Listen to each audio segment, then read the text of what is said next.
and Tom Brown gets Kilmarnock's second. They lead East Stirlingshire 2-0 at Rugby Park. Details on all those games coming up on Afternoon Sports Scene.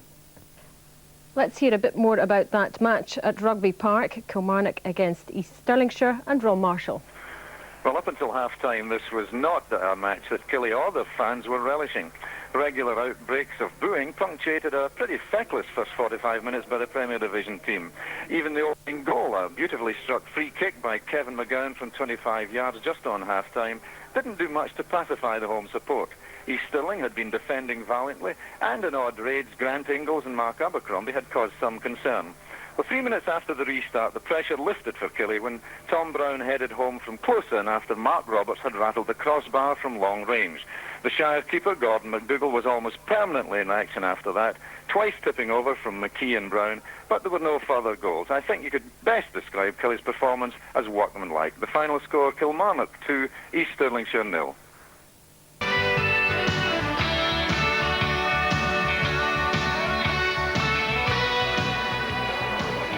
The phrase "a hiding to nothing" could have been coined for this match, and Kilmarnock set about the task of avoiding such an upset early on. Colin McKee's industry nearly paying off via David Bagan's head.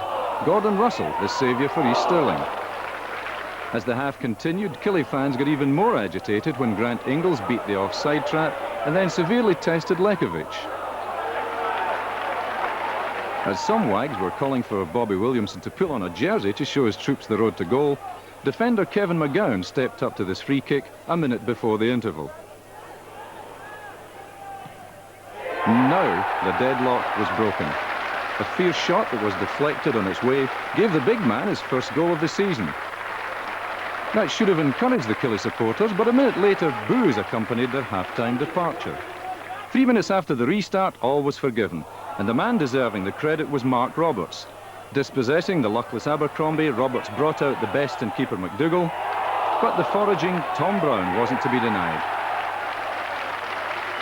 Brown's been used much more often as a sub this term than in the starting lineup, but this, his second goal of the season, couldn't have come at a better time for the home fans. So now 2-0 up, and East Stirling, to be truthful, they were now on the ropes, and the likelihood of an upset had faded completely.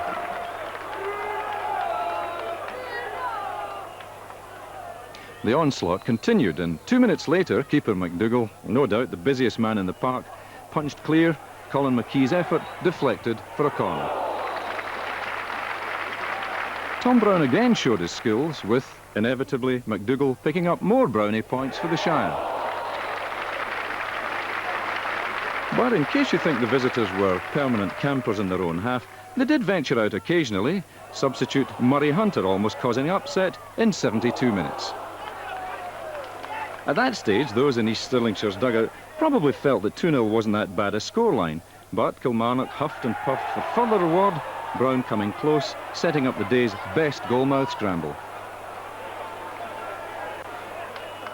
Maybe it would have been charitable if East Stirlingshire had struck at least one in the back of the net, and full marks to Martin McBride for starting and finishing a very good move, one that gave Dragos Lekovic his toughest test of the afternoon.